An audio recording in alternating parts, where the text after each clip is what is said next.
السلام عليكم، مرحبا بكم في قناتكم أوجو 69. هنا غادي تلقاو ملخصات وتحاليل وأخبار حصرية من قلب عالم كرة القدم. بلا ما نطول عليكم ندخلوا في الموضوع. المغرب بلاد ما بقاتش كتصنع المفاجآت، ولكن ولات كتصنع التاريخ. من المنتخب الأول اللي واصل سلسلة انتصارات عالمية ل 16 الفوز على التوالي، اللي فات بها إسبانيا وألمانيا اللي واصلين يلا 15 الفوز على التوالي، حتى الأشبال الأطلس اللي مشاو بعيد في كأس العالم الأقل من 20 سنة. اليوم كل الإعلام العربي والأوروبي كيهضر على الكرة المغربية، وهذه ماشي صدفة بل نتيجة عمل وتطور كبير في كل الفئات. خلوكم مع أبرز ما قالته الصحف العالمية على الإنجاز التاريخي ديال الكرة المغربية. البارح الحدث أنه المغرب أول فريق في العالم منذ بداية كرة القدم يفوز 16 ماتش متتالي، يعني ما كاش تعادل بيناتهم، 16 ماتش متتالي. كيما كنتوا تشوفوا الفيديو، هذوما لي زيكيب اللي فازوا عليهم هكاك، والمغاربه مازالهم زعفانين على الوليد ركراكا ويربحوا. واش خاصكم؟ انا ما فهمتش عليهم زعفانين، راهم يربحوا. واش حبيتوا؟ البارح شفتهم لعبوا صافا، يعني خير من الماتش تاع البحرين، بالون يدوروا كي البيار، خباط لعبوا ايه يا عمي. يعني عندنا 16 فوز متتالي هكاك، والمغاربه ما فرحوش مع وليد وقال لك لا ومنا. المهم اول فريق في كرة القدم منذ التأسيس يفوز 16 ماتش متتالي، فهمتوا خوتي؟ ودي باس على الاسبان ودي باس على ايطاليا. المهم هذا هو الخليج. اما نوعية الفرق، كاين تونس مليحة، تونس كاينة ربحوا في زامبيا، الناس اللي تقول لك فريق ما كاين نو المشكل عند المغاربه كيما البرازيليين يحبوا الفنيات، ما يحبوش يربحوا هو فقط، يحبوا المتعه، يحبوا البالون يدور دروات كوش منا. يعني الجمهور كيما يقولوا هما عندهم دار شراع، ما تلعبش مليح هي لو كان تربح يكومونتي لك. نرشح المنتخب الفرنسي لانه اقوى من المنتخب المغرب في كل الخطوط، وحتى في التوازن. شعر انه المنتخب المغرب ما عندوش توازن كبير في الخطوط الثلاث، عكس المنتخب الفرنسي اللي قوي جدا كمنظومه، كبلوك قوي جدا، سواء في الناحيه الهجوميه او في الناحيه الدفاعيه. حبيت منتخب فرنسي تفوز ضد المغرب، النتائج في صالحه. نصف نهائي مونديال هو انه لما تشوف لاعبين منتخب فرنسا فوز ايموسيوني متعودين. ils ont pas de problème de ne pas toucher trop le ballon، يعني ما عندهمش مشكل انهم ما يمسوش كثير الكره، ماهمش متعودين في منتخب فرنسا بلوك ميديوم ولا بلوك باس، باسيون يستناو يلعبوا الهجمات المرتده. بينما في الجانب المقابل المنتخب المغربي لاعبيه كلهم يحبوا يلمسوا الكره. منتخب فرنسي بالك تفوز باللقاء. المنتخب الفرنسي اليوم يروحوا باش يلعبوا النهائي، اظن باللي المنتخب الفرنسي بهذه التركيبه البشريه تاع هاد لي جوار سي بارمي لي ميور زيكيب. نظن انه منتخب فرنسا هو اللي راح يستحوذ على الكره. المغرب شاور هذا ما فهمتش. راكم باغيين تروحوا بعيد بهذا المنتخب، روحوا بعيد شايله بعيد. هي كوب دي موند، ياك رحتوا الدومي فينال في 2022، داوك طلعوا الطموح تاعكم، ما تشوفوش في لافريك، كاس افريقيا هذه ما تشوفوش فيها. روحوا بعيد، روحوا الكوب دي موند وديروا حاجه. خلوا لنا كوب دافريك ندوها، الله يفتح عليكم، خلوا لنا ندو حاجه. هضروا سيريو. بسم الله ما شاء الله على المنتخب المغربي، فازوا اليوم بنتيجه 1-0 على كونغو، وبهذا المنتخب المغربي يدخل التاريخ ويصبح اكثر منتخب في تاريخ كره القدم تحقيقا للانتصارات المتتاليه. 16 انتصار متتالي، تجاوزوا اسبانيا اللي عندهم 15 انتصار. تخيل بالرقم التاريخي تاع كره القدم لاكثر منتخب فوز متتالي راه عند المغرب دروك. يعني بالله عليك هذا الرقم التاريخي ما يسحقش نهضروا عليه ونعطوهم حقهم. بان بلي نعطوهم حقهم. بسم الله تبارك الرحمن. الجمهور المغربي تستاهلوا منتخب كيما هذا، باسكو هذا منتخب حاجه كبيره. غادي تروحوا بعيد، روحوا بعيد، خلوا لنا الكوب دافريك. انتم روحوا بعيد في كوب دي موند، غادي ندو عندكم كوب دافريك. ياك رانا قانطين 2022 خسرنا، 21 خسرنا، 2020. المغرب يدخل التاريخ، أسود الأطلس تدخل التاريخ من أوسع أبوابه كأول منتخب يفوز 16 مباراة متتالية. المنتخب المغربي فعل ما لم يفعله أحد، لا فرنسا ولا ألمانيا ولا كرواتيا ولا البرتغال ولا الأرجنتين بكامل أساطيرهم، ميسي ورونالدو بيليه وحتى البرازيل لم يفعلها، بل أسود الأطلس من فعلها. كأول منتخب في العالم يفوز 16 مباراة متتالية، أي ترتيبها أصبح الأول عالميا بقيادة من؟ بقيادة نجوم شابة اتكل عليها المغرب، وجمهور المغرب وقف خلفهم. ياسين بونو، إبراهيم دياز، أشرف حكيمي وغيرهم مرابط ومر أجيال كثيرة على المنتخب المغربي، لكن هذا الجيل لم تنجب المغرب مثله. ألف مبروك للمنتخب المغربي بهذا الجيل وبهذا الإنجاز الجديد الذي تاريخ جديد بكرة القدم العالمية. الأول المنتخب المغربي أسود الأطلس. عاجل المنتخب المغربي يكسر الرقم القياسي في الانتصارات المتتالية ب16 انتصار متتالي، يكسر رقم المنتخب الإسباني، رقم تاريخي مغربي خالص. مبروك للجمهور المغربي، هذه الدولة مشرفتنا في كرة القدم.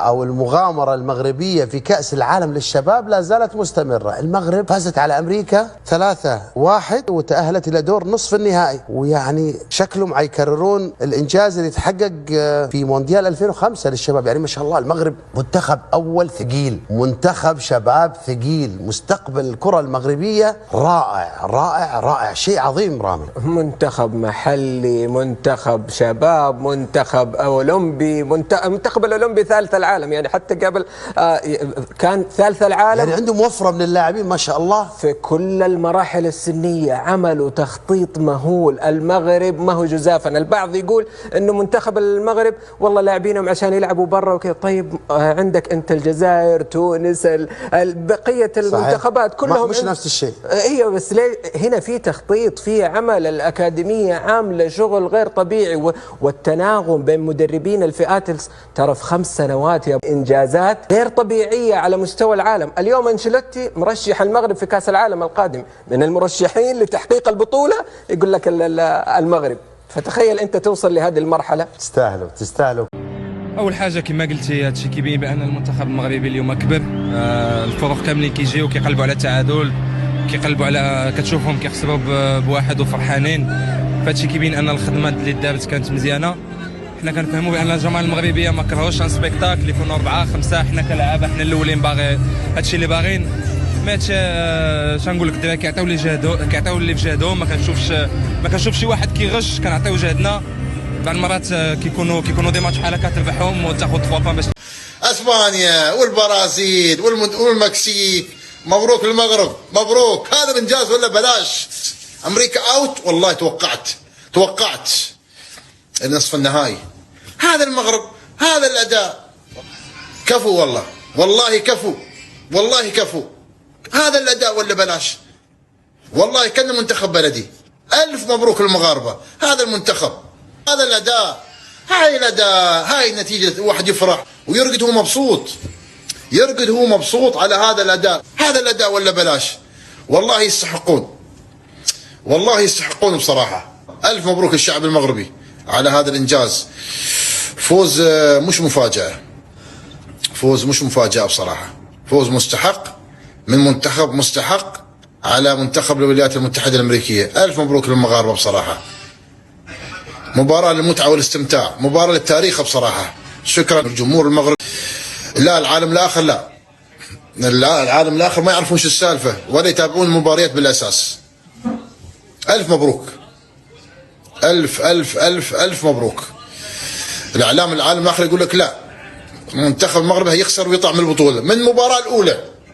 هم يتوقعون أن المنتخب المغربي يطلع من البطولة. سبحان الله، الله فوق، الله معاهم. هذا المغرب ديما مغرب. اي والله من أول مباراة في كأس العالم في تشيلي قالوا المغاربة برا أوت. لا والله المغاربة الله معاهم، وصلوا الحمد لله. لا الاستديوهات في العالم الآخر اليوم كله بكي والصياح على قولة الخليجيين، يصيحون. مبروكين، ألف مبروك. الأسود أسود. بندخل بعد شوي إن شاء الله نشوف الإعلام العالم الآخر شو يتكلمون عن المنتخب المغربي بصراحة. ألف مبروك للمغاربة. انتي القمر اللي مضويني ليلي، ما عرفت علاش دموعي باغا تزيد، يمكن تفهمي كلام الدموع، حيت قلبك ماشي كيما باقي. مبروك يا مغرب. فوز المغرب على جمهورية الكونغو 1-0. ان شاء الله دي بشرة خير ان بكرة شباب المغرب هيفوزوا على فرنسا في كأس العالم ويصعدوا الى نهائي كأس العالم. بارتجوا هذا الفيديو والكل يكتب امين يا رب العالمين، امين يا رب العالمين. فوز المغرب بكرة على فرنسا علشان يبقى الفوز فوزين، فوز وصعود النهائي، وفوز بيفكرنا مونديال قطر اللي كانت المغرب تستحق تكسب فرنسا، وطار المغرب هيجي زي ما خرجتوا البرازيل يا شباب المغرب وكسبتوهم، خرجونا فرنسا وكسبوهم. مستني دعمكم الكبير على هذا الفيديو، ولا بديل الا الفوز. المغرب هريانه في كل حاجه، بص مكسره عظمنا في كل حاجه، منتخب اول، منتخب محليين، منتخب شباب، منتخب ناشئين، منتخب معرفش اولمبي، كله هنا بيكسب وهنا بيكسب وهنا بيكسب. منتخب الشباب بتاعه وصل لدور الثمانيه ومش بعيد يروح في حته بعيده، يروح السيمي فاينل، يروح للفاينل، يروح في حته بعيده. فرق الكواليتي، فرق الشغل، فرق الدوري العام، فرق الامكانيات، فرق القدرات، فرق كل حاجه. Jugaron contra España, jugaron contra Marruecos, que puso suplentes, jugaron contra Brasil, que quedó eliminado. El favorito es Argentina. ¿Es favorito por el nombre? No, por el nombre y por los futbolistas que tiene. Pero Rafa, ve lo que ha hecho México en este mundial. No, pero del grupo de la muerte, claro, todos están acá. Sí, pero Marruecos, España y México. Claro. Pero eso no quiere decir que no salga como víctima contra Argentina. Lo mostraron contra Brasil, lo mostraron contra España principalmente, y la fortaleza también lo mostraron un poco con Marruecos. Yo a México lo veo, es más, llegando a la final contra Marruecos, además en las dos selecciones. O Estados Unidos, Estados Unidos creo que no se han enfrentado a equipos fuertes, ¿no? A mí me gusta Marruecos y me gusta México.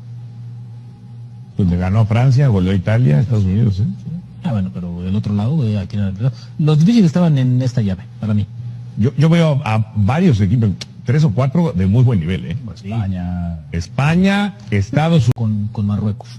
Yo a México lo veo, es más, llegando a la final contra Marruecos, además en las dos selecciones. O Estados Unidos, Estados Unidos creo que no se han enfrentado a equipos fuertes, ¿no?